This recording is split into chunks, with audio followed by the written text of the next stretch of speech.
അർഹിക്കാത്ത നന്മകളും എനിക്കേകിടും കൃപാനിധേ. അർഹിക്കാത്ത നന്മകളും എനിക്കേകിടും കൃപാനിധേ. ചോദിക്കാത്ത നന്മകൾ പോലുമേ എനിക്കേകിയോനെ സ്തുതി. ചോദിക്കാത്ത നന്മകൾ പോലുമേ എനിക്കേകിയോനെ സ്തുതി. നന്ദിയോടെ ഞാൻ സ്തുതി പാടിടും എൻ്റെ യേശു നാഥ. എനിക്കായി നീ ചെയ്തോരോ നന്മയ്ക്കും ഇന്നു നന്ദി ചൊല്ലുന്നു ഞാൻ. നന്ദിയോടെ ഞാൻ സ്തുതി പാടിടും എൻ്റെ യേശു നാഥ. എനിക്കായി നീ ചെയ്തോരോ നന്മയ്ക്കും ഇന്നു നന്ദി ചൊല്ലുന്നു ഞാൻ. ഹല്ലേലൂയ. ദൈവതിരുനാമം മഹത്വപ്പെടട്ടെ. ഇന്ന് വീണ്ടും ഒരിക്കൽ കൂടെ നമുക്കെല്ലാവർക്കും ഒരുമിച്ചായിരിക്കുവാൻ കർത്താവ് നൽകിയ നല്ല സമയത്തിനായി ഞാൻ കർത്താവിനെ സ്തുതിക്കുന്നു, സ്തോത്രം ചെയ്യുന്നു. ദൈവഹിതത്തിൻ്റെ മറവിൽ നിന്നുകൊണ്ട് ഇന്ന് നിങ്ങളോടൊപ്പം അല്പസമയം ദൈവവചനത്തിൻ്റെ ചിന്തകളുമായി നിൽക്കുവാൻ കർത്താവ് കൃപ നൽകിയ ആ വലിയ മനസ്സിനെ ഓർത്ത് ഞാൻ കർത്താവിനെ സ്തുതിക്കുന്നു. കഴിഞ്ഞ ആഴ്ചകളിൽ ഒക്കെയായി കൊരിന്ത്യർ ലേഖനത്തിൻ്റെ പഠനമാണ് നമ്മൾ നടത്തി വന്നിരുന്നത്. ഇന്നും അതിൻ്റെ തുടർമാനമായ 6-ാം അധ്യായത്തിൻ്റെ 10 മുതലുള്ള വാക്യങ്ങൾ നമ്മൾ വീണ്ടും ഇന്ന് കേൾക്കാൻ പോവുകയാണ്. അപ്പോൾ തന്നെ തൃശ്ശൂർ ചർച്ചിൽ നിന്നും കേവലം പലരും വിളിച്ചിട്ട് ചർച്ചിൽ കേൾക്കുന്നത് പോലെയുള്ള ഡീപ്പ് സ്റ്റഡിയിലേക്ക് പോകണമെന്നൊരാവശ്യം ഉന്നയിക്കുന്നുണ്ട്. എങ്കിലും നമ്മൾക്കിപ്പോൾ ഒരു ലേഖനത്തിൻ്റെ പഠനം എന്ന നിലയിൽ നിൽക്കുമ്പോൾ നമുക്ക് അത് തുടർന്ന് പോകാനാണ് ഞാൻ ആഗ്രഹിക്കുന്നത്. കുറച്ചുകൂടെ ആഴത്തിലാണ് നമ്മൾ ചർച്ചിലെ മീറ്റിങ്ങുകളൊക്കെ പോകുന്നത്. അപ്പോൾ ആ നിലയിലുള്ള ഒരു സാറ്റിസ്ഫാക്ഷനിലേക്ക് അവർക്ക് എത്താൻ പറ്റുന്നില്ല എന്ന് പറഞ്ഞാൽ അത് വ്യത്യസ്തമായ വിഷയങ്ങളെ സംബന്ധിച്ച് നമ്മൾ പോകുമ്പോഴാണ്. എന്നാൽ നമ്മളൊരു പഠനം എന്ന നിലയിൽ ഇത് തുടർന്ന് പോകുമ്പോൾ ഇതിനകത്ത് പറഞ്ഞിരിക്കുന്നതും ഇതുമായി റിലേറ്റഡ് ആയിട്ടുള്ള കാര്യങ്ങളുമാണ് നമുക്ക് കൂടുതൽ പ്രതിപാദിക്കാനായിട്ട് സാധിക്കുന്നത്. അതുകൊണ്ട് ആണ് ആ ഒരു നിലയിൽ നമ്മൾ ഈ ടീച്ചിങ്സ് തുടർന്ന് പോകുന്നത്. ദൈവഹിതമാണെങ്കിൽ ഞാൻ ആഗ്രഹിക്കുന്നു അടുത്ത മാസം ആദ്യം മുതലെങ്കിലും ചർച്ച് മീറ്റിംഗ് ആരംഭിക്കാൻ പറ്റുമെന്ന് ഞാൻ ഹൃദയത്തിൽ ആഗ്രഹിക്കുകയാണ്. ദൈവം അതിനുള്ള വഴികൾ ഒരുക്കട്ടെ എന്ന് പ്രാർത്ഥിക്കുന്നു. ലൈവിൽ എന്നോടുകൂടെ ജോയിൻ ചെയ്തിരിക്കുന്ന എല്ലാ പ്രിയപ്പെട്ടവരും, Reshma David, Preethi, Kishore Kumar, Antony brother, Ebin, hi Ebin from Wayanad, Vishal Vallikkattil, Darwin, എല്ലാ പ്രിയപ്പെട്ടവരെ ഓർത്ത് ഞാൻ കർത്താവിനെ സ്തുതിക്കുന്നു. എല്ലാവരെയും കർത്താവ് ധാരാളമായി അനുഗ്രഹിക്കട്ടെ. നമുക്ക് കഴിഞ്ഞ ആഴ്ചയിൽ അവസാനിപ്പിച്ച ആ ഭാഗത്ത് നിന്ന് തുടങ്ങാം. കൊരിന്ത്യർ ലേഖനം 1-ാം ലേഖനം അതിൻ്റെ 6-ാം അധ്യായം 9-ാം വാക്യം മുതൽ നമുക്ക് തുടങ്ങാം. അന്യായം ചെയ്യുന്നവർ ദൈവരാജ്യം അവകാശമാക്കുകയില്ല എന്ന് അറിയുന്നില്ലയോ? നിങ്ങളെ തന്നെ വഞ്ചിക്കാതിരിപ്പീൻ. ദുർനടപ്പുകാർ, വിഗ്രഹാരാധികൾ, വ്യഭിചാരികൾ, സ്വയംഭോഗികൾ, പുരുഷകാമികൾ, കള്ളന്മാർ, അത്യാഗ്രഹികൾ, മദ്യപന്മാർ, വാവിഷ്ഠാണക്കാർ, പിടിച്ചുപറിക്കാർ എന്നിവർ ദൈവരാജ്യം അവകാശമാക്കുകയില്ല. നിങ്ങളും ചിലർ ഈ വകക്കാരായിരുന്നു. എങ്കിലും നിങ്ങൾ കർത്താവായ യേശുക്രിസ്തുവിൻ്റെ നാമത്തിലും നമ്മുടെ ദൈവത്തിൻ്റെ ആത്മാവിനാലും നിങ്ങളെ തന്നെ കഴുകി ശുദ്ധീകരണവും നീതീകരണവും പ്രാപിച്ചിരിക്കുന്നു. അപ്പോൾ ഈ ഭാഗം വളരെ പ്രസക്തമായൊരു ഭാഗമാണ്. അതുകൊണ്ടാണ് ഞാൻ കഴിഞ്ഞ ആഴ്ച അവസാനിപ്പിച്ച ഭാഗത്തു നിന്നും 2 വാക്യം കൂടെ പുറമോട്ട് കയറിയെടുത്തത്. അന്യായം ചെയ്യുന്നവർ ദൈവരാജ്യം അവകാശമാക്കുകയില്ല എന്ന് അറിയുന്നില്ലയോ? അപ്പം എന്നിട്ട് ആ ഒരു കാറ്റഗറിയെക്കുറിച്ച് പറഞ്ഞ് നിങ്ങളെ തന്നെ വഞ്ചിക്കാതിരിപ്പിൻ, ദുർനടപ്പുകാർ, വിഗ്രഹാരാധികൾ, വ്യഭിചാരികൾ, സ്വയംഭോഗികൾ, പുരുഷകാമികൾ, കള്ളന്മാർ, അത്യാഗ്രഹികൾ, മദ്യപന്മാർ, വാവിഷ്ഠാണക്കാർ, പിടിച്ചുപറിക്കാർ എന്നിവർ ദൈവരാജ്യം അവകാശമാക്കിയില്ല. ഒരു കാറ്റഗറി എടുത്ത് പറഞ്ഞിട്ട് പറയാണ്, ഈ വകക്കാരും ദൈവരാജ്യം അവകാശമാക്കുകയില്ല. ഹല്ലേലൂയ.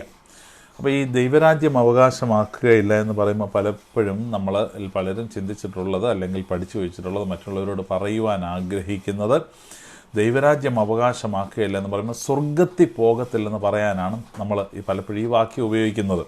മദ്യപാനികളെ കാണുമ്പോൾ പറഞ്ഞിട്ടുണ്ട്, ബൈബിൾ പറഞ്ഞിട്ടുണ്ട് നീ ഒന്നും സ്വർഗത്തിൽ പോകത്തില്ലെന്ന് പറഞ്ഞിട്ടുണ്ട്, അല്ലേ? അല്ലെങ്കിൽ ആ നിലയിലുള്ള കുറ്റം ചെയ്യുന്നവരെ കാണുമ്പോൾ പറയുന്നുണ്ട്, അല്ലെങ്കിൽ അങ്ങനെ ജീവിക്കുന്നവരെ കാണുമ്പോൾ പറയുന്നു, ബൈബിൾ പറഞ്ഞിട്ടുണ്ട് നീ ഒന്നും സ്വർഗത്തിൽ പോകത്തില്ലെന്ന് പറഞ്ഞിട്ടുണ്ട്. ഇങ്ങനെ പറഞ്ഞ് നമ്മൾ ആ കാറ്റഗറൈസ് ചെയ്യാറുണ്ട്.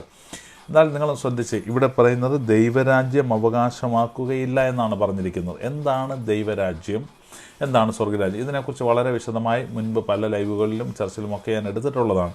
അതുകൊണ്ട് ആ ഭാഗത്തേക്ക് ഞാൻ വീണ്ടും വരുന്നില്ല. ഇവിടെ പറഞ്ഞിരിക്കുന്നത് സ്വർഗത്തിൽ പോകത്തില്ലെന്നല്ല, ദൈവരാജ്യം അവകാശമാക്കുകയായിരുന്നു. നിങ്ങൾ ശ്രദ്ധിച്ചോളുക, ബൈബിൾ ഉടനീളം നമ്മൾ പഠിക്കുമ്പോഴും സ്വർഗത്തിൽ കൊണ്ടുപോകാമെന്നോ അല്ലാത്തവർ സ്വർഗത്തിൽ പോകത്തില്ലെന്നോ ഒരു വാഗ്ദത്തം എങ്ങുമേ കാണുന്നില്ല. സ്വർഗത്തിൽ കൊണ്ടുപോകാം എന്നൊരു ഒരു ഒരു ഓഫർ ബൈബിളിൽ എങ്ങും പറഞ്ഞിട്ടില്ല. പിന്നെ എല്ലാവരും ഇതിനെക്കുറിച്ച് ചിന്തിക്കുമ്പോൾ മനസ്സിലാക്കി വെച്ചിരിക്കുന്ന ഒരു കാര്യം എന്താണെന്ന് ചോദിച്ചാൽ, അല്ലെങ്കിൽ ഇതിനെക്കുറിച്ച് പറയുന്നവർ അതിനടിസ്ഥാനപരമായി ചൂണ്ടിക്കാണിക്കുന്ന വസ്തുതകൾ എന്തൊക്കെയാണെന്ന് ചോദിച്ചാൽ, അവർ പറയുന്നതാണ്, ഞാൻ മുഖാന്തരമല്ലാതെ ആരും പിതാവിൻ്റെ അടുക്കൽ ചെല്ലുകയില്ല എന്ന് യേശു പറഞ്ഞിട്ടുണ്ട്. ഉണ്ടോ? ഉണ്ട്. അപ്പോൾ തന്നെ യേശു പറഞ്ഞു, ഞാൻ പിതാവിൻ്റെ അടുക്കിലേക്ക് പോകുന്നു എന്ന് പറഞ്ഞിട്ടുണ്ട്. പിതാവ് സ്വർഗത്തിൽ വസിക്കാൻ ഞാൻ പിതാവിൻ്റെ അടുക്കിലേക്ക് പോകുന്നു എന്ന് പറഞ്ഞിട്ടുണ്ട്. അതുകൊണ്ട് എന്നിട്ട് പറയുന്നത്, ഞാൻ പോയാൽ ഞാൻ ഇരിക്കുന്ന ഇടത്ത് നിങ്ങളെയും ഇരുത്തേണ്ടതിന് പിന്നെയും വന്ന് നിങ്ങളെ ചേർത്ത് കൊള്ളേണ്ടതാണ് യോഹന്നാന്റെ സുവിശേഷത്തിൽ പറയുന്നു. അപ്പോൾ ഞാൻ പോയാൽ ഞാൻ ഇരിക്കുന്ന ഇടത്ത് പിന്നെയും വന്ന് നിങ്ങളെ ചേർത്ത് കൊള്ളേണ്ടതാകുന്നു എന്ന് പറയുമ്പോൾ എല്ലാവരും അർത്ഥമാക്കുന്നത് എന്താണെന്ന് ചോദിച്ചാൽ, പിതാവാം ദൈവം സ്വർഗത്തിലിരിക്കുന്നു, പിതാവിൻ്റെ അടുത്തേക്കാണ് പുത്രൻ പോകുന്നത്, പോയാൽ പിന്നെയും വന്ന് ചേർത്ത് കൊള്ളേണ്ടത് എവിടെ? ഞാൻ ഇരിക്കുന്ന ഇടത്ത്. അപ്പോൾ പിതാവിൻ്റെ അടുക്കലാണ് പുത്രൻ ഇരിക്കുന്നത്. അപ്പോൾ അവിടേക്ക്, ആ സ്വർഗത്തിലേക്ക് നിങ്ങളെ ചേർത്ത്. ഇങ്ങനെ ഒരു അർത്ഥമാണ് പലരും സ്വർഗത്തിൽ പോവുക എന്ന വാക്യത്തിന് അടിസ്ഥാനമായി കൊണ്ടുവരുന്നത്. പലരും പല വാദഗതികൾ ഇതുമായിട്ട് ബന്ധപ്പെട്ട് ഈ വാക്യം എടുത്തിട്ടാണ് കൊണ്ടുവരുന്നത്. എന്നാൽ ഞാൻ വ്യക്തമായി പറയട്ടെ, സ്വർഗത്തിൽ കൊണ്ടുപോകാമെന്നല്ല അതിൻ്റെ അർത്ഥം. ഞാൻ പോയാൽ ഞാൻ ഇരിക്കുന്ന ഇടത്ത് നിങ്ങളെയും ഇരുത്തേണ്ടതിന്, അല്ലേ? അപ്പം ഞാൻ ഇരിക്കുന്നത് എവിടെയാണ്? യോഹന്നാന്റെ സുവിശേഷത്തിൽ പറയുന്നു, ഞാൻ പിതാവിലും പിതാവ് എന്നിലും വസിക്കുന്നു, അല്ലേ? ഞാൻ പിതാവിലും പിതാവ് എന്നിലും വസിക്കുന്നു എന്ന് പറഞ്ഞതിൻ്റെ അർത്ഥം എന്താ? ഇവരൊന്നാണ്, ട്രൈയൂൺ, പിതാവ്, പുത്രൻ, പരിശുദ്ധാത്മാവ് എന്ന ട്രിനിറ്റിയുടെ ട്രൈയൂൺ ഗോഡിൻ്റെ പ്രത്യേകതയാണത്, അല്ലേ? ത്രിയേകത്വ അതിൻ്റെ അല്ലെങ്കിൽ ട്രൈയൂൺ ഗോഡിൻ്റെ പ്രത്യേകതയാണത്. ഞാനിരിക്കുന്നിടത്ത്. അപ്പം യേശു പിതാവിനോടുള്ള സമത്വം മുറുകെ പിടിച്ചുകൊള്ളണം. യോഹന്നാന്റെ സുവിശേഷം അല്ലേ 3:14, പിതാവിനോടുള്ള സമത്വം മുറുകെ പിടിച്ചുകൊള്ളണമെന്ന് വിചാരിക്കാതെ, എഫേസ്യ ലേഖനത്തിൽ പറയുന്നു, പിതാവിനോടുള്ള സമത്വം മുറുകെ പിടിച്ചുകൊള്ളണമെന്ന് വിചാരിക്കാതെ അവൻ ദാസരൂപം സ്വീകരിച്ചു, ലോകത്തിലേക്ക് ഇറങ്ങി വന്നു. അപ്പം പിതാവിനോടുള്ള സമത്വം എവിടെയാണ്? ട്രിനിറ്റിയിലാണ്, ട്രൈയൂൺ ഗോഡിലാണ്, ത്രിയേക ദൈവത്തിലാണ് പിതാവിനോടുള്ള സമത്വം. അപ്പോൾ ആ സമത്വത്തിൽ പിടിച്ചുകൊള്ളണമെന്ന് വിചാരിക്കാതെ ട്രിനിറ്റിയിൽ നിന്നും ത്രിയേക ദൈവത്തിൽ നിന്നും ഇറങ്ങി, അല്ലേ, വേഷത്തിൽ മനുഷ്യനായി വിളങ്ങി, ആ പിതാവിൻ്റെ അല്ലെങ്കിൽ ആ ദൈവിക മഹത്വത്തിൻ്റെ പവറൊന്നും കാട്ടാതെ ആ ഒരു ഡെത്ത് വിട്ടൊഴിഞ്ഞിട്ട് താഴേക്ക് വന്നു, സ്വയം ശൂന്യനാക്കി താഴേക്ക് വന്നു, മനുഷ്യരൂപം സ്വീകരിച്ചു, ദാസനായി വിളങ്ങി. ഹല്ലേലൂയ. അപ്പൊ എവിടെ നിന്നാണ് താഴേക്ക് വന്നത്? പിതാവിനോടുള്ള മഹത്വം പിതാവിനോടുള്ള സമത്വം മുറുകെ പിടിച്ചുകൊള്ളണം എന്ന് വെച്ചാൽ ഒന്നായിരിക്കെ, ഒരുപോലെ ആയിരിക്കെ അവിടെ തന്നെ പിടിച്ചുകൊള്ളണമെന്ന് വിചാരിക്കാതെ അവിടെ നിന്നും താണലോകത്തിലേക്ക് ഇറങ്ങി വന്നു. ഹല്ലേലൂയ. അപ്പം ആ ത്രിയേക ദൈവത്തോടുള്ള സമത്വം വിട്ടൊഴിഞ്ഞിട്ടാണ് ഭൂമിയിലേക്ക് വന്നത്. തിരിച്ചു പോകുന്നത് എവിടേക്കാണ്? മരിച്ചടക്കപ്പെട്ട ഉയർത്തെഴുന്നേറ്റ് സ്വർഗാരോഹണം ചെയ്യുന്നത് എവിടേക്കാണ്? വീണ്ടും ആ പിതാവിലേക്കാണ്. എന്ന് വെച്ചാൽ ആ ട്രൈയൂൺ ഗോഡിലേക്കാണ്, ത്രിയേക ദൈവത്തിലേക്കാണ്. ആ ഒരു യൂണിറ്റിയിലേക്കാണ് തിരുക്കുടുംബം എന്ന പിതാവ് പുത്രൻ പരിശുദ്ധാത്മാവെന്ന ഹോളി ഫാമിലി, തിരുക്കുടുംബം എന്ന ആ ഒരു യൂണിയനിലേക്കാണ് യേശു തിരികെ വീണ്ടും ചേരുന്നത്. നിങ്ങൾ ശ്രദ്ധിച്ചേ, ആദമിനെ സൃഷ്ടിച്ചത് ഈ തൃത്വത്തിന്റെ മധ്യത്തിലാണ്. വരുവീൻ നാം ഇറങ്ങിച്ചെന്ന് നമ്മുടെ സ്വന്തം സ്വരൂപത്തിൽ സാദൃശ്യത്തിൽ മനുഷ്യനെ ഉണ്ടാക്കുക. അപ്പം ഈ പിതാവ് പുത്രൻ പരിശുദ്ധാത്മാവ് എന്ന ഈ ട്രയൂൺ ഗോഡിന്റെ ഈ എക്സിസ്റ്റൻസിനകത്താണ് മനുഷ്യന്റെ സൃഷ്ടി. അതുകൊണ്ടാണ് ജീവന്റെ ഉറവ അവിടുന്നാണെന്ന് പറയുന്നത്. ഇതിനകത്താണ്. അപ്പോൾ ഇതിനകത്ത് സൃഷ്ടിക്കപ്പെട്ട മനുഷ്യനാണ് ഈ ബന്ധം നിലനിർത്താൻ കഴിയാതെ പുറത്തു പോയത്, പുറത്തേക്ക് വിട്ടുപോയി. അപ്പോൾ എന്ത് ചെയ്തു? പിതാവാം ദൈവത്തോടുള്ള സദൃശ്യം അല്ലെങ്കിൽ സമത്വം മുറുകെ പിടിച്ചുകൊള്ളാതെ ഈ വീണുപോയ മനുഷ്യനെ രക്ഷിക്കാൻ എവിടെ നിന്നാണോ ഈ മനുഷ്യൻ ഡിപ്പാർട്ടായത് അവിടെ നിന്നും ഡിപ്പാർട്ടായി ഭൂമിയിലേക്ക് ഇറങ്ങി വന്നു. മനുഷ്യൻ ഭൂമിയിൽ വന്നതുപോലെ, ഭൂമിയിലേക്ക് വീണു പോയതുപോലെ ദൈവത്തോടുള്ള ബന്ധം വിട്ടുമാറിയതുപോലെ, എന്ന് വെച്ചാൽ ദൈവത്തോടുള്ള ബന്ധം യേശുവിന് വിട്ടുപോയെന്നല്ല പറയുന്നത്, ആ ട്രയൂൺ ഗോഡിനോടുള്ള സമത്വം മുറുകെ പിടിച്ചുകൊള്ളാതെ ഭൂമിയിലേക്ക് ഇറങ്ങി വരികയാണ്. എന്തിന്? മനുഷ്യൻ എപ്രകാരമാണോ ഈ ത്രിയേക ദൈവത്തിൽ നിന്ന് വീണുപോയത്, ഈ ദൈവത്തോടുള്ള ബന്ധം വിട്ടുപോയത്, അപ്പോൾ അവനെ രക്ഷിക്കുവാൻ ആ പിതാവിനോടുള്ള സമത്വം മുറുകെ പിടിച്ചുകൊണ്ട് അവിടെ ഇരിക്കാതെ അവനെ രക്ഷിക്കുവാൻ ഈ മനുഷ്യന്റെ വേഷത്തിൽ തന്നെ ഇറങ്ങി താഴേക്ക് വരികയാണ് യേശു കർത്താവ്. യേശു കർത്താവ് താഴേക്ക് വരികയാണ്. ഹല്ലേലൂയ. എന്തിനു വേണ്ടിയാണെന്ന് അറിയാമോ? മനുഷ്യനെ വീണ്ടെടുക്കുവാൻ. എവിടേക്ക് വീണ്ടെടുക്കുവാൻ? വീണ്ടെടുപ്പ് എവിടേക്ക് വീണ്ടെടുക്കുവാൻ? അവൻ വീണുപോയ അതേ സ്ഥലത്തേക്ക്. ഏതാണ് ആ സ്ഥലം? ത്രിയേക ദൈവത്തിൻ്റെ സമത്വം വസിക്കുന്ന സ്ഥലം. മനുഷ്യനെ ദൈവത്തെ പോലെയാക്കുവാൻ, ദൈവ രൂപത്തിനകത്ത്, ത്രിയേക ദൈവത്തിൻ്റെ അകത്ത് സൃഷ്ടിക്കപ്പെട്ട മനുഷ്യനെ അതേ പൊസിഷനിലേക്ക് വീണ്ടെടുത്ത് ദൈവാനുരൂപിയാക്കുവാൻ, ദൈവത്തോട് അനുരൂപനാക്കുവാൻ, അതിനുവേണ്ടി യേശു കർത്താവ് ലോകത്തിലേക്ക് വന്നത്. അപ്പം പിതാവിനോടുള്ള സമത്വം മുറുകെ പിടിച്ചുകൊള്ളണമെന്ന് വിചാരിക്കാതെ താണവേഷത്തിൽ, മനുഷ്യവേഷത്തിൽ ഇറങ്ങി വന്ന് നമ്മളെ റെസ്റ്റോർ ചെയ്ത് എവിടേക്കാണ്? സ്വർഗത്തിൽ കൊണ്ടുപോകാനല്ല, മറിച്ച് വിട്ടുപോയ ബന്ധത്തിലേക്ക് തിരിച്ചു ചേർക്കുവാൻ.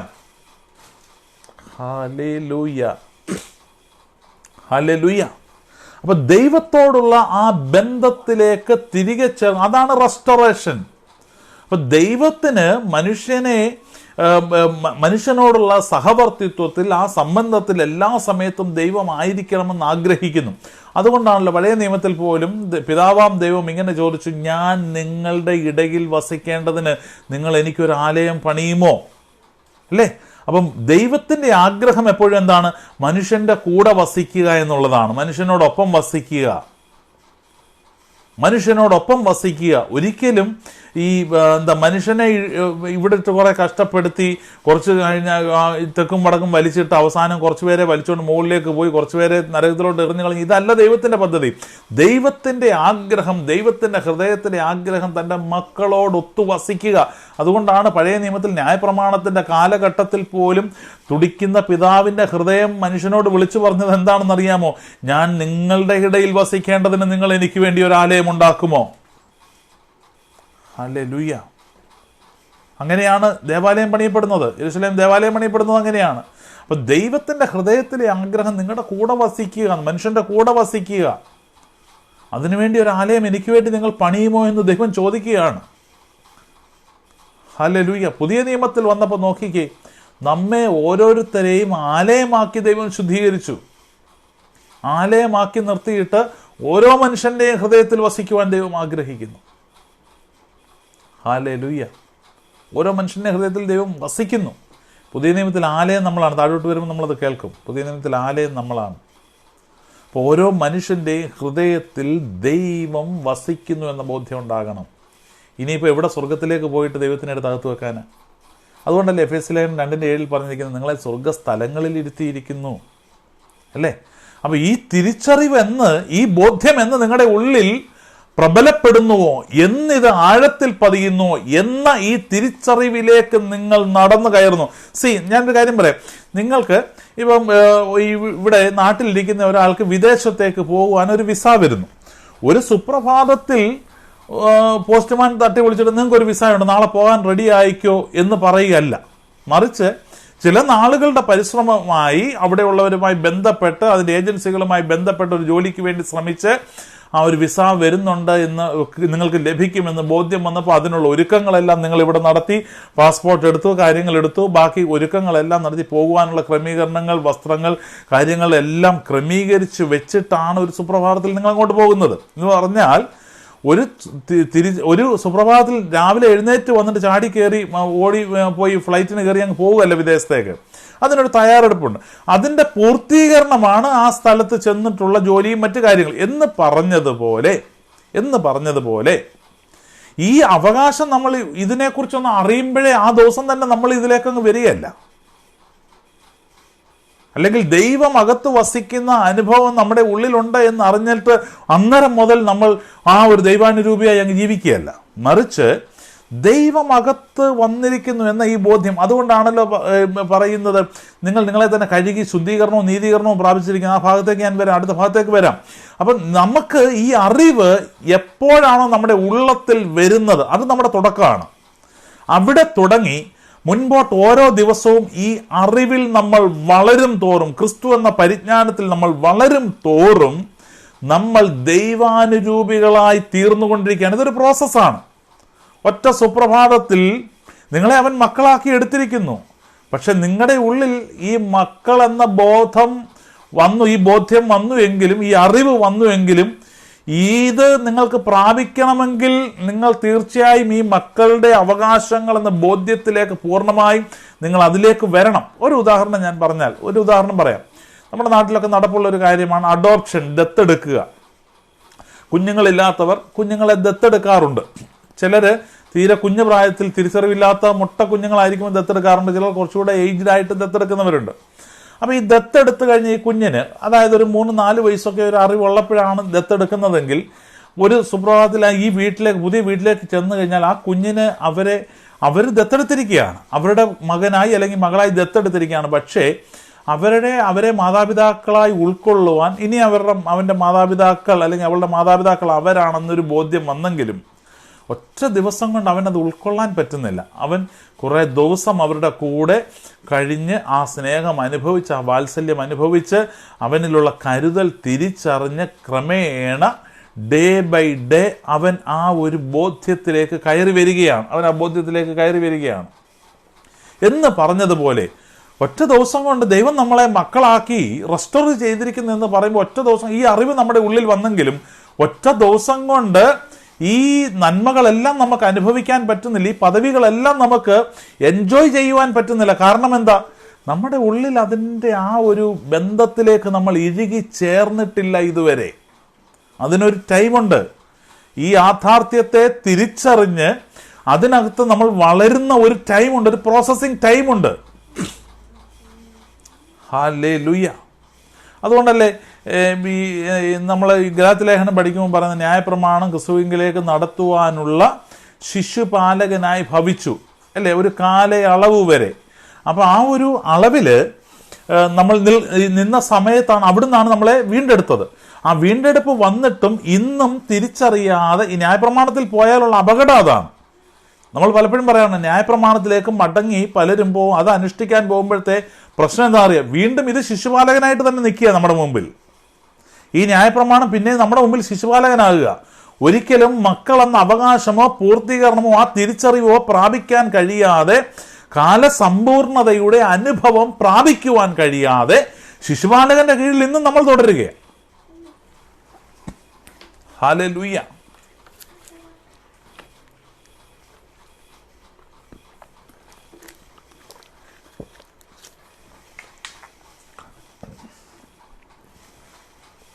ഇന്നും നമ്മൾ ശിശുപാലകന്റെ കീഴിൽ തുടരുന്നതിൻ്റെ അപകടം എന്താണ്?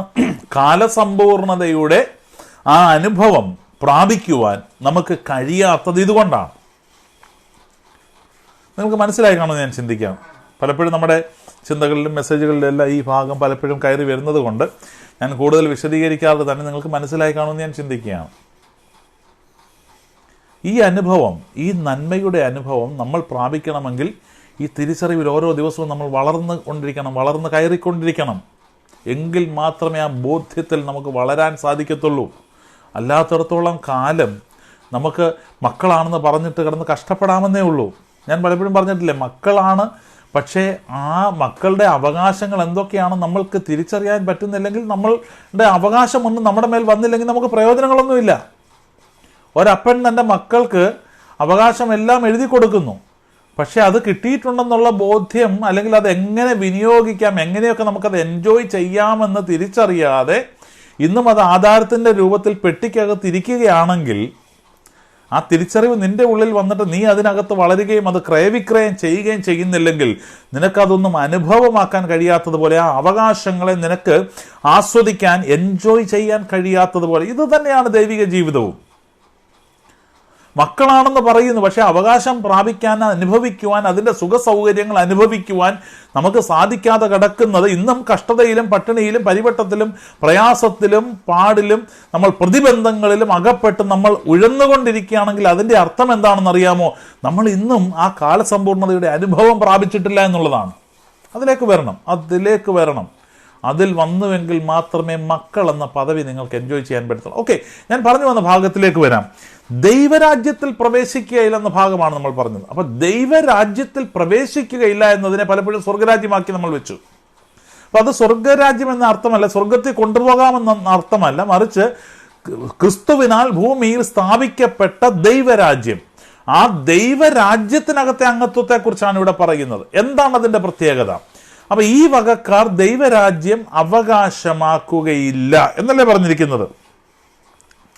ദൈവരാജ്യം അവകാശമാക്കുകയില്ല. അവർ ഒരുപക്ഷെങ്കിൽ ദൈവരാജ്യത്തിലാകായിരിക്കും ജീവിക്കുന്നത്, പക്ഷെ ദൈവരാജ്യം അവർക്ക് അവകാശമാവുകയില്ല. പറയുന്നത് മനസ്സിലാകുന്നുണ്ടോ? നിങ്ങൾ ഒരു വാടക വീട്ടിൽ താമസിക്കുക, ഒരു വീട്ടിലാണ് നിങ്ങൾ താമസിക്കുന്നത്, നിങ്ങളൊരു വീട്ടിലാണ് താമസിക്കുന്നത്, പക്ഷെ ആ വീട് നിങ്ങളുടെ അവകാശമല്ല. കാരണം എന്താ? നിങ്ങൾ അത് വാങ്ങിയിട്ടില്ല, അല്ലേ? അല്ലെങ്കിൽ നിങ്ങൾ നിങ്ങളുടെ അപ്പൻ്റെ ഭവനത്തിൽ തന്നെയാണ് താമസിക്കുന്നത്. ഞാൻ മുമ്പേ പറഞ്ഞതുപോലെ ആധാരമെല്ലാം നിങ്ങളുടെ പേരിലുണ്ട്, പക്ഷേ അത് അങ്ങനെ അവിടെ കിടക്കുക, അത് വിനിയോഗിക്കാൻ കഴിയാത്തടത്തോളം. എന്നിട്ട് നിങ്ങൾക്ക് അത് ഒരുപാട് വസ്തുവകകളുണ്ട്, നിങ്ങൾ പട്ടിണി കിടക്കുക, ഒരുപാട് വസ്തുവകകളുണ്ട്, നിങ്ങൾക്കൊന്നും ചെയ്യാൻ പറ്റുന്നില്ല. പക്ഷെ നിങ്ങൾക്ക് ചെയ്യാൻ പറ്റും. ആ വസ്തുവിൽ എന്തെങ്കിലും അധ്വാനിച്ച് അതിനകത്തൊരു ക്രയവിക്രയം നടത്തി അതിനകത്ത് ഒരു വിള കണ്ടെത്തിയാൽ നിങ്ങൾക്ക് അതുകൊണ്ട് ഉപജീവനം നടത്താൻ പറ്റും. അല്ലെങ്കിൽ അതിൻ്റെ ഒരു വലിയ വസ്തുവാണ്, അതിൻ്റെ ഒരു പ്ലോട്ട് മാറ്റി വിറ്റ് കഴിഞ്ഞാൽ അതിനകത്ത് നിന്ന് നിങ്ങൾക്കൊരു സമ്പത്ത് കണ്ടെത്താൻ പറ്റും. അല്ലെങ്കിൽ അതിനകത്തൊരു ബിൽഡിങ് പണിത് എന്തെങ്കിലും വിനിയോഗിക്കുവാൻ വേണ്ടി കൊടുത്താൽ അതിനകത്തുനിന്ന് നിങ്ങൾക്കൊരു നന്മ അനുഭവിക്കാൻ പറ്റും. ഇതൊന്നും ചെയ്യാൻ അറിയാതെ, ഇതൊന്നും വിനിയോഗിക്കാൻ അറിയാതെ നമ്മൾ ഇന്നും ഈ കിടക്കുകയാണെങ്കിൽ ഈ അവകാശം നമുക്ക് ഉണ്ടെന്ന് പറയുന്നതിനകത്ത് ഒരർത്ഥവുമില്ല. അപ്പൊ ഇത് തന്നെയാണ് ഇവിടെ പറഞ്ഞിരിക്കുന്നത്. ഈ വകക്കാരും അന്യായം ചെയ്യുന്നവർ ദൈവരാജ്യം അവകാശമാക്കുകയില്ല. ആമേൻ. എന്നിട്ട് പറയുകയാണ്, നിങ്ങളും ചിലർ ഈ വകക്കാരായിരുന്നു. അപ്പൊ പുറത്തുള്ള ഒരു ഗ്രൂപ്പിനെ സംബന്ധിച്ചാണ് ഈ സ്റ്റേറ്റ്മെന്റ് പറയുന്നത്. അപ്പം നിങ്ങളെക്കുറിച്ചല്ല, ദൈവരാജ്യത്തിനകത്ത് വന്നവരെ കുറിച്ചല്ല, പുറത്തുള്ള ഒരു ഗ്രൂപ്പിനെ കുറിച്ച് ഈ സ്റ്റേറ്റ്മെന്റ് പറയും. നിങ്ങൾ ഈ വകക്കാരായിരുന്നു. അങ്ങനെയുള്ളവർക്ക് ഒരിക്കലും ദൈവരാജ്യത്തിൻ്റെ നന്മ അനുഭവിക്കാൻ പറ്റത്തില്ല. റോമാലേഖനത്തിൽ പറയുന്നുണ്ട്, ദൈവരാജ്യം ഭക്ഷണവും പാനീയവുമല്ല, നീതിയും സമാധാനവും പരിശുദ്ധ ആത്മാവിൽ സന്തോഷവും അത്രേ. അപ്പൊ ദൈവരാജ്യം എന്ന് പറയുന്നത് നീതിയാണ്, സമാധാനമാണ്, പരിശുദ്ധ ആത്മാവിൽ സന്തോഷമാണ്. പുറത്ത് നിൽക്കുന്ന ഒരാൾക്ക് ഇത് അനുഭവിക്കാൻ കഴിയുന്നില്ല. കാരണം എന്താ? ഇതിനെക്കുറിച്ചുള്ള തിരിച്ചറിവ് ഈ ആളിൻ്റെ ഉള്ളിൽ വന്നിട്ടില്ല. ഹല്ലേലൂയ. അപ്പൊ ആ കാലഘട്ടത്തോളം, ആ തിരിച്ചറിവിൽ വരാത്തിടത്തോളം കാലം ഇവർ ന്യായപ്രമാണം എന്ന ശിശുപാലകന്റെ കീഴിൽ അവകാശത്തിൽ വന്നിട്ടില്ല. അപ്പൊ ദൈവരാജ്യത്തിന്റെ നന്മ അനുഭവിക്കണമെങ്കിൽ ഈ വകക്കാർ എന്ന ആ ആശയത്തിൽ നിന്നും പുറത്ത്, എന്നിട്ട് അടുത്ത വാക്യം പറയുകയാണ്, നിങ്ങളും ചിലർ ഈ വകക്കാരായിരുന്നു, എങ്കിലും നിങ്ങൾ കർത്താവായ യേശുക്രിസ്തുവിന്റെ നാമത്തിലും നമ്മുടെ ദൈവത്തിൻ്റെ ആത്മാവിനാലും നിങ്ങളെ തന്നെ കഴുകി ശുദ്ധീകരണവും നീതീകരണവും പ്രാപിച്ചിരിക്കുന്നു. ഓ, വാട്ട് എ ഗ്രേറ്റ് സ്റ്റേറ്റ്മെൻറ്റ്! എത്ര വലിയ ഒരു സ്റ്റേറ്റ്മെൻറ്റ് എവിടെ പറഞ്ഞിരിക്കുന്നത്. നിങ്ങൾ അതിനെക്കുറിച്ച് ചിന്തിച്ചിട്ടുണ്ടോ? നിങ്ങൾ ചിലർ ഈ വകക്കാരായിരുന്നു, പക്ഷേ നിങ്ങൾ കർത്താവായ യേശുക്രിസ്തുവിൻ്റെ നാമത്തിൽ നമ്മുടെ ദൈവത്തിൻ്റെ ആത്മാവിനാൽ നിങ്ങളെ തന്നെ കഴുകി ശുദ്ധീകരണവും നീതീകരണവും പ്രാപിച്ചിരിക്കുന്നു. ഒരു പുതിയ അനുഭവമാണ്. ശുദ്ധീകരണവും നീതീകരണവും നിങ്ങൾ പ്രാപിച്ചിരിക്കുന്നു. യേശുവിൽ വിശ്വസിച്ചതിലൂടെ നിങ്ങൾക്കൊരു ശുദ്ധീകരണത്തിൻ്റെയും നീതീകരണത്തിൻ്റെയും അനുഭവം നിങ്ങൾ പ്രാപിച്ചിരിക്കുകയാണ്. അതിലേക്ക് നിങ്ങൾ വന്നിരിക്കുകയാണ്. മുൻപ് നിങ്ങൾ ഈ വകക്കാരായിരുന്നു. ഇന്ന് ക്രിസ്തുവിൽ വിശ്വസിച്ചതിലൂടെ നിങ്ങൾക്ക് ശുദ്ധീകരണം വന്നു, നീതീകരണം വന്നു. പ്രധാനമായ വസ്തു, നമ്മുടെ പ്രധാനപ്പെട്ട പോയിന്റാണത്. അപ്പോൾ നമ്മൾ നീതീകരിക്കപ്പെട്ടിരിക്കുന്നു. ആ നീതീകരണത്തിൻ്റെ അനുഭവത്തിൽ മുൻപ് നിങ്ങൾ ഈ വകക്കാരായിരുന്നു. എന്നാൽ ക്രിസ്തുവിൽ വന്നതോടെ പൗലോസ് ഇവിടെ ഓർപ്പിക്കാൻ ഉദ്ദേശിക്കുന്ന ഒരു കാര്യം, മുൻപുണ്ടായിരുന്ന അവസ്ഥയും ക്രിസ്തുവിൽ വന്നു കഴിഞ്ഞപ്പോൾ നീതീകരിക്കപ്പെട്ട ഒരു അവസ്ഥയും ഉണ്ടായി എന്നുള്ളതാണ്. യേശു ക്രിസ്തുവിൽ വന്നപ്പോൾ മുൻപുള്ള അവസ്ഥയിൽ നിന്ന് മാറി നിങ്ങൾ നീതീകരിക്കപ്പെട്ടിരിക്കുന്നു എന്നൊരു ബോധ്യത്തിലേക്ക് പൗലോസ് നമ്മളെ നടത്തുകയാണ്. ആ കൂട്ടത്തെ കൊരിന്തി സഭയെ പൗലോസ് നടത്തുകയാണ്. ഞാൻ മുൻപ് പറഞ്ഞിട്ടുണ്ടല്ലോ, യോഹന്നാന്റെ സുവിശേഷത്തിൽ ഒരു വാക്യമുണ്ട്, പരിശുദ്ധാത്മാവ് വരുമ്പോൾ അവൻ പാപത്തെക്കുറിച്ചും നീതിയെക്കുറിച്ചും ന്യായവിധിയെക്കുറിച്ചും ബോധ്യം വരുത്തും. അപ്പോൾ നമ്മൾ പലപ്പോഴും സഭയ്ക്കകത്ത് ഇത് മൂന്നും കൂടെ നമുക്കാന്നുള്ള മട്ടില്ല നമ്മൾ വാരി വിഴുങ്ങുന്നത്. പരിശുദ്ധാത്മാവ് വരുമ്പോൾ പാപത്തെക്കുറിച്ചും നീതിയെക്കുറിച്ചും ന്യായവിധിയെക്കുറിച്ചും നമുക്ക് ബോധ്യം വരുത്തും, അല്ലേ എന്നാ നമ്മൾ പഠിപ്പിക്കുന്നത്. എന്നാൽ അടുത്ത വാക്യത്തിൽ പറയുന്നത് എന്താ? 10ാം വാക്യത്തിൽ പറയുന്നത് എന്താണെന്നറിയാമോ? അവർ എന്നിൽ വിശ്വസിക്കായ്ക കൊണ്ട് പാപത്തെക്കുറിച്ചും നിങ്ങൾക്കോ ഞാൻ പിതാവിൻ്റെ അടുക്കൽ പോവുകയും നിങ്ങൾ ഇനി എന്നെ കാണാതിരിക്കുകയും ചെയ്യുന്നത് കൊണ്ട് നീതിയെക്കുറിച്ചും. ലോകത്തിൻ്റെ പ്രഭു വിധിക്കപ്പെട്ടിരിക്കുന്നതുകൊണ്ട് അവന് ന്യായവിധിയെക്കുറിച്ചുമുള്ള ബോധ്യം. അപ്പോൾ ഈ 3 കാര്യം 3 കൂട്ടർക്കാണ് കൊടുത്തിരിക്കുന്നത്. ഒന്ന്, വിശ്വസിക്കാത്തവർക്ക് പാപത്തെക്കുറിച്ചുള്ള ബോധ്യം. അവരെന്നിൽ വിശ്വസിക്കായ്ക കൊണ്ട് പാപത്തെക്കുറിച്ചും നിങ്ങൾക്കോ, അതായത് വിശ്വസിച്ച ശിഷ്യന്മാരോട് പറയാം, നിങ്ങൾക്കോ ഞാൻ പിതാവിൻ്റെ അടുക്കൽ പോവുകയും നിങ്ങൾ ഇനി എന്നെ കാണാതിരിക്കുകയും ചെയ്യുന്നതുകൊണ്ട് നീതിയെക്കുറിച്ചും. അപ്പോൾ വിശ്വസിച്ച കൂട്ടത്തിന് നീതിയെക്കുറിച്ചും, ലോകത്തിൻ്റെ പ്രഭു വിധിക്കപ്പെട്ടിരിക്കുന്നതുകൊണ്ട് ന്യായവിധിയെക്കുറിച്ചും. പിശാചിൻ്റെ വിധി എഴുതി വെച്ചിരിക്കുന്നുണ്ട് അവന് ന്യായവിധിയെക്കുറിച്ച്, അല്ലെങ്കിൽ ന്യായപ്രമാണത്തിൽ വിശ്വസിക്കുന്ന കൂട്ടത്തിന് ന്യായവിധിയെക്കുറിച്ചുള്ള ബോധ്യമാണ്. ലോകത്തിൻ്റെ സിസ്റ്റത്തിൽ ന്യായപ്രമാണത്തിൽ വിശ്വസിക്കുന്ന കൂട്ടത്തിന് ന്യായവിധിയെക്കുറിച്ചുള്ള ബോധ്യമാണ് കൊടുത്തിരിക്കുന്നത്. അപ്പോൾ ഈ 3 കൂട്ടരക്ക എന്ന് പറഞ്ഞിരിക്കുന്നത് പോലെ നമ്മൾ പക്ഷേ ഈ നീതീകരിക്കപ്പെട്ട അവസ്ഥ മനസ്സിലാക്കാൻ കഴിയാതെ ഇന്നും നമ്മൾ പറയുന്നത് എന്താ? ഈ ഒരു പ്രസംഗം കേട്ടാൽ നമുക്ക് പാപബോധം വരണം, മാനസാന്തരം ഉണ്ടാകണം, പാപബോധം വരണം. നമ്മൾ പ്രവാചകൻ എടുക്ക ചെന്നാൽ നമ്മുടെ പാപത്തെക്കുറിച്ച് നമുക്ക് ബോധ്യം വരണം, പാപബോധം വരണം. നോ, അതല്ല. വചനം അങ്ങനെ പറയുന്നില്ല.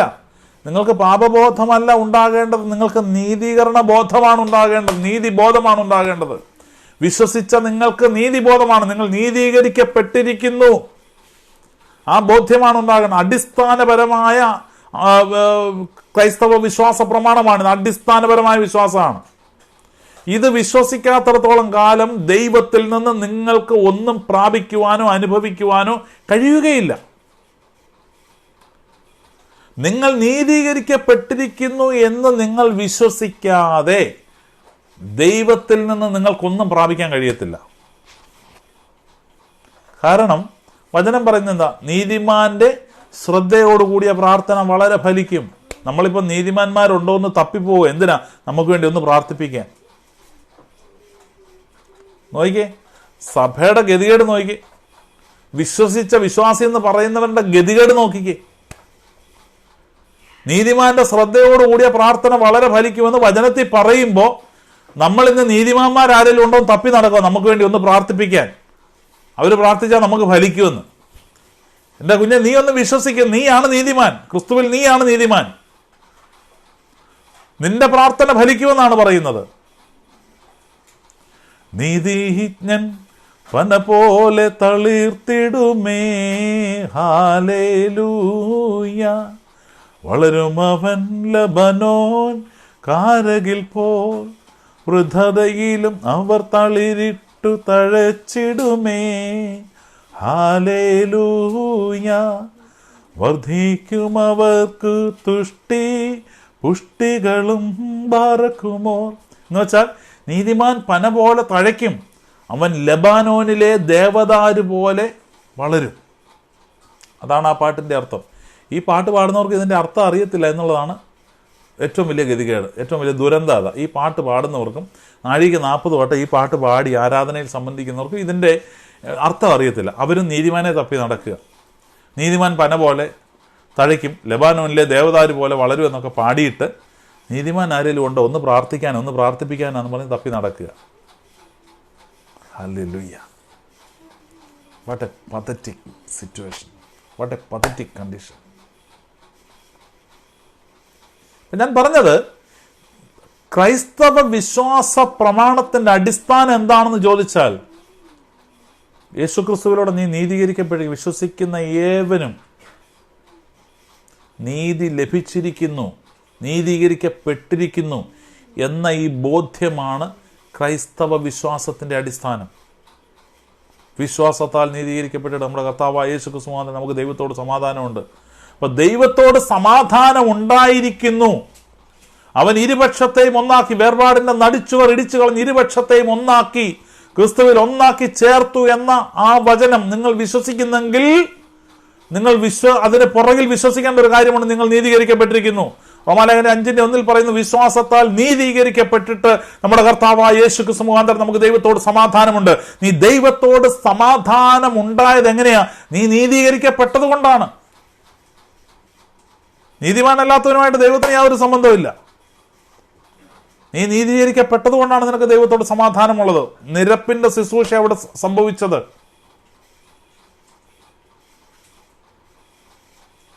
അല്ല നീ വേറെന്തെങ്കിലും വന്ന് ഏറ്റുപറഞ്ഞ് പാവങ്ങൾ, ഇതൊന്നുമല്ല. ഇതൊക്കെ മതത്തിന്റെ പഠിപ്പിക്കലുകളാണ്. അപ്പൊ നീതീകരിക്കപ്പെട്ടിരിക്കുന്നു എന്ന അടിസ്ഥാനപരമായ ബോധ്യം നമ്മുടെ ഉള്ളിലുണ്ടാവണം.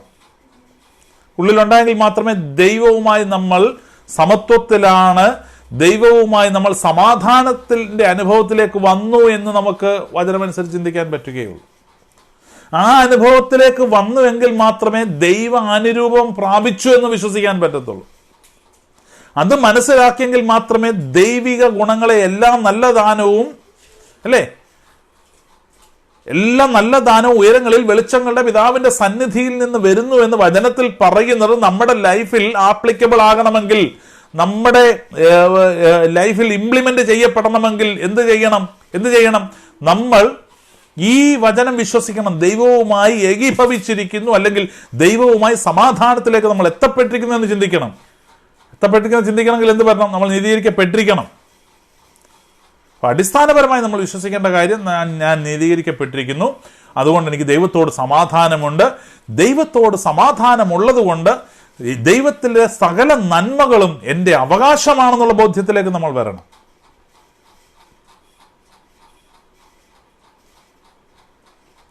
എന്നാണ് നീ ഈ അവകാശത്തിലേക്ക്, ഈ ചിന്തയിലേക്ക് വരുന്നത്, ഈ തിരിച്ചറിവിലേക്ക്, ഈ ബോധ്യത്തിലേക്ക് വരുന്നത്. അന്ന് മാത്രമേ ദൈവിക നന്മകൾ നിന്റെ മേൽ ഇറങ്ങിയുള്ളൂ. അല്ലാതെ വയ്യോളം വെളുക്കോളം നീ കിടന്ന് കരഞ്ഞു കൂവിയിട്ടോ, ആണ്ടും കാലവും മുഴുവൻ നടന്ന് പ്രവാചകന്മാരെ കാണാൻ നടന്നിട്ടോ, അല്ലെങ്കിൽ കുർബാനയ്ക്ക് കൂടിയിട്ടോ, അല്ലെങ്കിൽ ലോകത്തിൽ വരുന്ന മുഴുവൻ സുവിശേഷ പ്രസംഗങ്ങൾ കേൾക്കാൻ പോയിട്ടോ, രാവിലെ മുതൽ വൈകിട്ട് വരെ പവർ വിഷനും ഹാർവെസ്റ്റും ഷാലോൻ TV എല്ലാം തുറന്നു വെച്ച് വയ്യോളം വെളുക്കോളം നീ പ്രസംഗം കേട്ടാലും ഒന്നും നിനക്ക് നന്മയുണ്ടാവുകയില്ല. നിനക്ക് നന്മ ഉണ്ടാകണമെങ്കിൽ, നീ നന്മ പ്രാപിക്കണമെങ്കിൽ, നീ ക്രിസ്തുവിൽ നീതീകരിക്കപ്പെട്ടിരിക്കുന്നു എന്ന് നീ വിശ്വസിക്കണം. ദൈവത്തോട് സമാധാനത്തിനായിരിക്കുന്നു എന്ന് വിശ്വസിക്കണം. അതിലൂടെ ദൈവിക നന്മകൾ നിന്റെ മേലേക്ക് ഒരു ഉറവ പോലെ ഒഴുകി ഇറങ്ങിക്കൊണ്ടിരിക്കുന്നു എന്ന് നീ വിശ്വസിക്കണം. ദിവ്യ സ്വഭാവത്തിന് കൂട്ടാളിയായി തീർന്നിരിക്കുന്നു എന്ന് വിശ്വസിക്കണം. അതെ, എങ്കിൽ മാത്രമേ ആ അനുഭവം നമ്മുടെ ജീവിതത്തിൽ വരികയുള്ളൂ. ഞാനിപ്പോൾ ഈ കുറേ കാലങ്ങളായി ഞാൻ ഈ പ്രാർത്ഥിക്കാൻ വേണ്ടി ആൾക്കാർ വിളിക്കുമ്പോൾ ഈ ഒരുപാട് വിഷയങ്ങളായിട്ട് ആൾക്കാർ വിളിക്കാറുണ്ട്. അപ്പം എത്ര പ്രാവശ്യം നമ്മളിത് പ്രാർത്ഥിക്കാൻ വിഷയങ്ങൾ പറഞ്ഞു കൊടുത്ത് ബോധ്യപ്പെടുത്തി പ്രാർത്ഥിച്ചു കഴിഞ്ഞാൽ പിന്നെയും വന്നിട്ട് ബ്രദറെ അവിടുന്ന് ഒരു പോരാട്ടമുണ്ട്, ഇവിടുന്ന് പോരാട്ടമുണ്ട്, അവർ കൂടോത്രം ചെയ്തിട്ടുണ്ട്, അതുകൊണ്ട് എനിക്ക് എഴുന്നേക്കാൻ വയ്യെന്ന് പറഞ്ഞിരിക്കുന്ന പുള്ളികളുണ്ട്. അങ്ങനെയുള്ളവർ വിളിക്കുമ്പോൾ ഇപ്പം ഞാൻ ഫോൺ എടുക്കാറില്ല. അത് മറ്റൊന്നും കൊണ്ടല്ല, കാരണം ഈ ദിവസവും നമ്മൾ ഈ ഒരു പോസിറ്റീവ് എനർജിയിൽ നിൽക്കുമ്പോൾ ദിവസവും ഇങ്ങനെയുള്ള നെഗറ്റീവ് കാര്യങ്ങൾ കേൾക്കാൻ നമുക്ക് താല്പര്യമില്ല. അത് നമ്മളെ കൂടെ ഇൻഫ്ലുവൻസ് ചെയ്യും. അത് പാടില്ല. അതുകൊണ്ട് നിങ്ങൾക്ക് ഈ ബോധ്യം ഉണ്ടാകണം. പ്രാർത്ഥിക്കാൻ വിളിക്കുന്നത് തെറ്റൊന്നുമില്ല. പ്രാർത്ഥിക്കുന്ന ആ ഒരു ഫെലോഷിപ്പ്, ആ ഒരു കൂട്ടായ്മ നല്ലത് തന്നെയാണ്. നിശ്ചയമായിട്ടും എൻ്റെ സഹോദരന്മാരൊക്കെ എന്നെ വിളിക്കാറുണ്ട്, ഞാൻ പ്രാർത്ഥിക്കാറുണ്ട്, അവർക്ക് വേണ്ടി ഞാൻ എന്നും പ്രാർത്ഥിക്കുന്നുണ്ട്. വിളിക്കുമ്പം വിഷയങ്ങൾക്ക് വേണ്ടി പ്രാർത്ഥിക്കാറുണ്ട്. അല്ലാതെ അവിടുന്ന് വരുമ്പം അവർ എന്നെ തകർക്കാൻ വേണ്ടി അത് ചെയ്തു, ഇവിടുന്ന് വന്നപ്പം എൻ്റെ മതിൽ അവിടെ ഇരിക്കുന്നതിന് അവർ ഇന്ന കൂടോത്രം ചെയ്തു, അവിടുന്ന് എന്നോട് ഇങ്ങോട്ട് പറഞ്ഞു, എൻ്റെ മുറ്റത്ത് പൂ കൊണ്ടിട്ടു, അതുകൊണ്ട് എനിക്ക് ഭയങ്കര തകർച്ച. അന്ന് മുതൽ ഈ നെഗറ്റീവ് കാര്യങ്ങൾ പറയാൻ വിളിക്കും. ഞാൻ പ്രാർത്ഥിക്കാറില്ല, എടുക്കത്തുമില്ല, ഫോൺ എടുക്കത്തുമില്ല.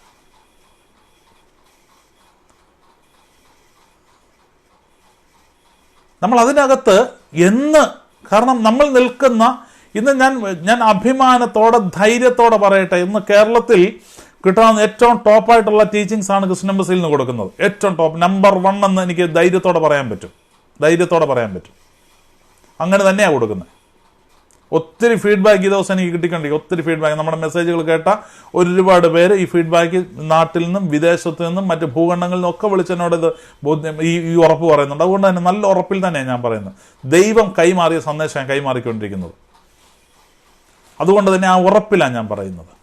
ഇത്രയും ടോപ്പ് മെസ്സേജ് കൊടുത്തിട്ടും ഇത്രയും വലിയ കാര്യങ്ങൾ സംസാരിച്ച് പിന്നെയും വിളിച്ചിട്ട് ഈ നെഗറ്റീവ് കാര്യങ്ങളെക്കുറിച്ച് പറഞ്ഞുകൊണ്ടിരിക്കുമ്പോൾ അതൊരിക്കലും അങ്ങനെ ആ ഒരു സംസർഗം ഞാൻ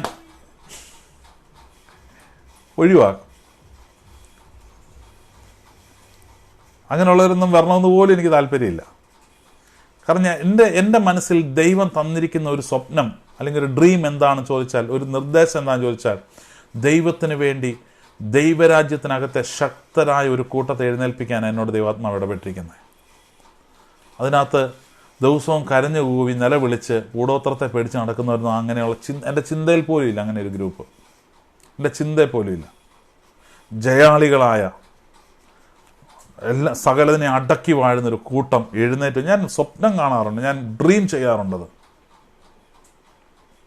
ഒരു പാട്ടിൽ ഇങ്ങനെ പറയുന്നല്ലോ, തകർക്കുന്ന രാജരാജൻ സൈന്യത്തിന്റെ മുൻപിലായി, തകർക്കുന്ന രാജരാജൻ സൈന്യത്തിന്റെ മുൻപിലായി, നായകനായി ഉള്ളതിനാൽ ജയം ജയം നിശ്ചയം, നായകനായി ഉള്ളതിനാൽ ജയം ജയം നിശ്ചയം. ആ ഉറപ്പാ. തകർക്കുന്ന രാജരാജൻ എന്ന് വെച്ചാൽ എതിരിയുടെ സകല പദ്ധതികളെയും പൊളിച്ചടുക്കുന്ന, തകർത്ത് കളയുന്ന യേശു കർത്താവ് നമുക്ക് നായകനായി നമ്മുടെ മുൻപിലുള്ളപ്പോൾ നമുക്ക് ജയം നിശ്ചയമാണ്. ഞാൻ ആരെ പേടിക്കും? ദൈവം എനിക്ക് അനുകൂലമെങ്കിൽ പ്രതികൂലം ആര്? ഹല്ലേലൂയ. ഈ ഒരു ഉറപ്പ് നിങ്ങളുടെ അകത്ത് വരണം. ഞാൻ പറഞ്ഞത് ദൈവരാജ്യത്തെക്കുറിച്ചാണ് പറഞ്ഞത്. അപ്പൊ ദൈവരാജ്യത്തിനകത്ത് എന്താ പറഞ്ഞത്?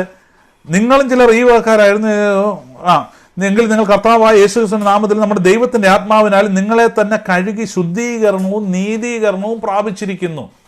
അപ്പോൾ നമ്മൾ ശുദ്ധീകരിക്കപ്പെട്ടിരിക്കുന്നു, അടുത്തത് നമ്മൾ നീതീകരിക്കപ്പെട്ടിരിക്കുന്നു. ഇതിനിടയിൽ ഞാൻ ഓർപ്പിക്കട്ടെ, 17-ാം തീയതി, 17 എന്ന് പറയുന്നത് എനിക്ക് വ്യാഴാഴ്ചയാണെന്ന് തോന്നുന്നു, 17-ാം തീയതി നമ്മുടെ സ്നേഹിതൻ കോട്ടയത്തുള്ള ജേക്കബ് ജോൺ ബ്രദർ ഒരു മാസമായിട്ട് നടത്തുന്ന ഒരു മീറ്റിംഗ് ഉണ്ട്. ഓൺലൈൻ മീറ്റിംഗ് ആണ്. ഈ 1 മുതൽ 31-ാം തീയതി വരെയാണ്. 17-ാം തീയതി ഞാനാണ് അതിനകത്ത് ശുശ്രൂഷിക്കുന്നത്. വിഷയം ഇതാണ്, ക്രിസ്തുവിൻ്റെ 1ാമത്തെ വരവ് എന്നുള്ളതാണ് വിഷയം. അപ്പം ഈ 1ാമത്തെ വരവിനെ കുറിച്ച് നമ്മൾ കേട്ടുകൊണ്ടിരുന്നത് പ്രസക്തമായ കാര്യങ്ങൾ അന്നത്തെ മീറ്റിങ്ങിൽ വൈകുന്നേരം 7:30 തോന്നുന്നു. ആ സമയത്ത് ഞാൻ ആ മീറ്റിങ്ങിൽ അന്ന് ശുശ്രൂഷിക്കുന്നതാണ്. നിങ്ങൾ കഴിയുന്നത്ര പേര് അതിനകത്ത് ജോയിൻ ചെയ്യണമെന്ന് ഞാൻ പ്രത്യേകം നിങ്ങളെ ഓർപ്പിക്കുകയാണ്. കാരണം ഈ 31 ദിവസം സന്ദേശങ്ങളുണ്ടെങ്കിൽ എനിക്കറിയാം 17-ാം തീയതിത്തെ സന്ദേശം ബാക്കി 30 ദിവസത്തെ സന്ദേശത്തെക്കാളും വ്യത്യസ്തമായിരിക്കും. 100% നമുക്ക് ഉറപ്പാണ്. കാരണം അങ്ങനെയാണ് അതിൻ്റെ പോക്ക്. അങ്ങനെ തന്നെ സംഭവിക്കും. ഓക്കെ, നമുക്ക് ഭാഗത്തേക്ക് വരാം. അപ്പം നമ്മൾ കഴുകി ശുദ്ധീകരണവും നീതീകരണവും പ്രാപിച്ചിരിക്കുന്നു.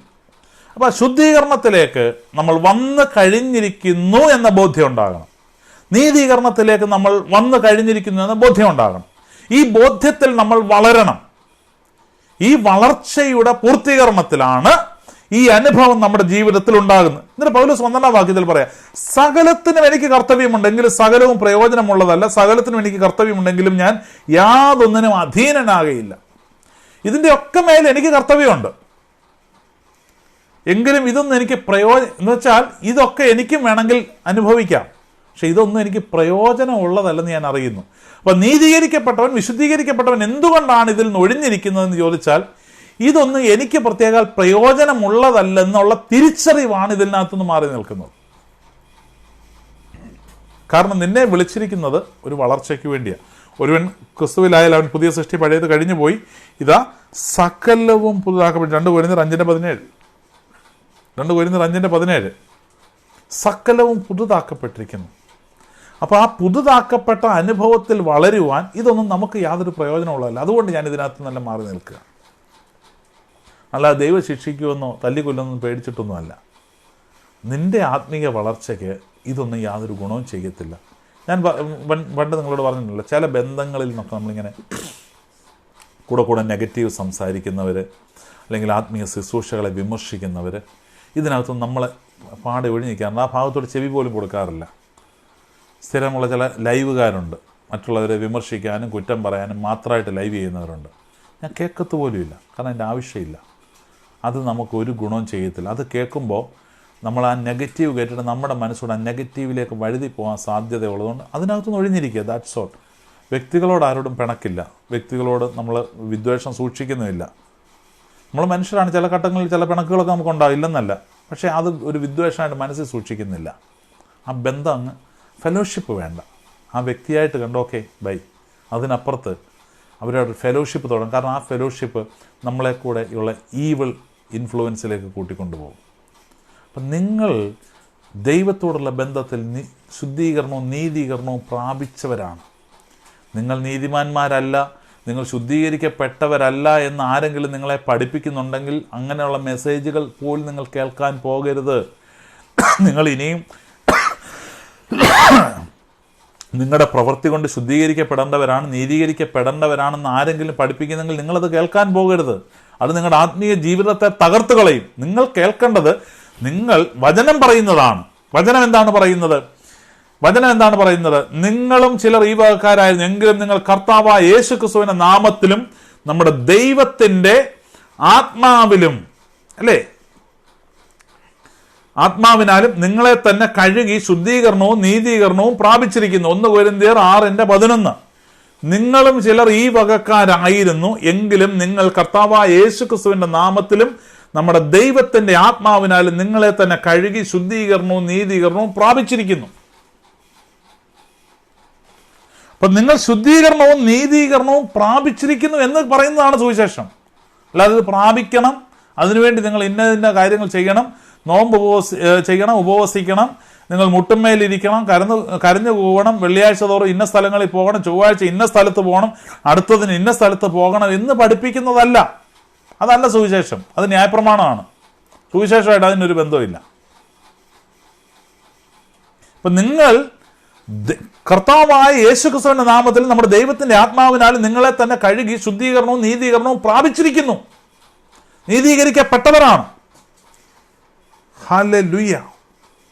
എന്നിട്ട് താഴോട്ട് കുറേ കാര്യങ്ങൾ പറയുന്നുണ്ട്.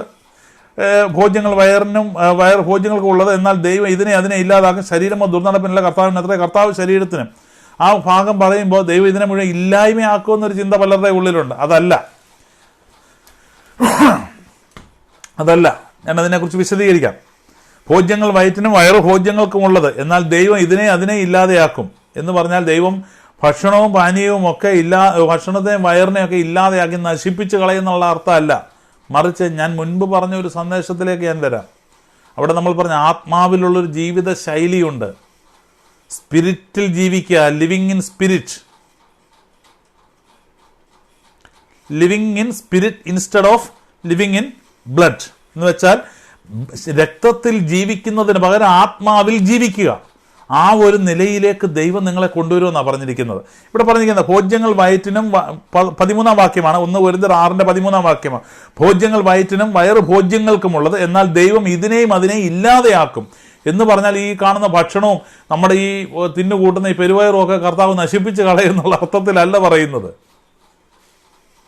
അങ്ങനെയാ നമുക്ക് ചിന്തിക്കാൻ പറ്റുക അല്ലേ? ഇത് വാക്യം വായിക്കുമ്പോൾ ദൈവം അതിനെയൊക്കെ ഇല്ലാതാക്കും എന്ന് പറയുമ്പോൾ ദൈവം ഈ ഭക്ഷണത്തെയും ഈ വയറിനെയൊക്കെ നശിപ്പിച്ച് കളയും, എന്നിട്ട് നമ്മളെ അങ്ങ് സ്വർഗത്തിൽ കൊണ്ടുപോകും.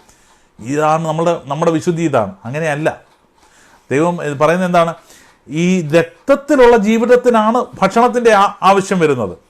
ആത്മാവിലുള്ള ജീവിതത്തിൻ്റെ ആ ശൈലിയിലേക്ക് നമ്മൾ പ്രവേശിച്ചാൽ നമുക്കവിടെ ഭക്ഷണത്തിൻ്റെ ആവശ്യം വരുന്നില്ല. അതുകൊണ്ടാണ് യേശു കർത്താവിൻ്റെ ഇടയ്ക്ക് കല്ല് അപ്പമാക്കാൻ കൊണ്ടുവന്നപ്പോൾ കർത്താവ് പറഞ്ഞത് എന്താ?